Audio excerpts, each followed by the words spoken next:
பல்வேறு வசதிகளை மின்துறைக்கு செய்ய இருக்கிறோம் என்றெல்லாம் மக்கள் மத்தியிலே அவர்கள் சொன்னார்கள்.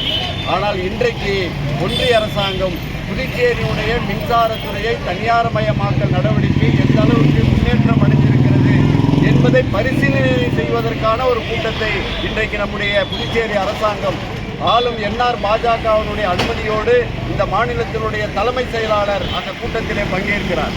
அப்படி என்று சொன்னால் புதுச்சேரி மின்துறையை இந்த அரசாங்கம் ஏலத்திற்கு விட இருக்கிறதா அல்லது மக்களுக்கு இவர்கள் சட்டமன்றத்திலே சொன்னதெல்லாம் ஏமாற்றுதானா?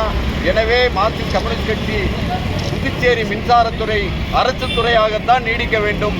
இன்றைக்கு நடக்கிற இந்த கூட்டத்திற்கும் இந்த மாநில மக்களுக்கும் எந்த சம்பந்தம் இல்லை. எனவே இந்த அரசாங்கம் உடனடியாக இந்த கூட்டத்தில் தலைமை செயலாளர் பங்கேற்பதை நிறுத்த வேண்டும் என்கிற கோரிக்கையை நாங்கள் முன்வைக்கிறோம்.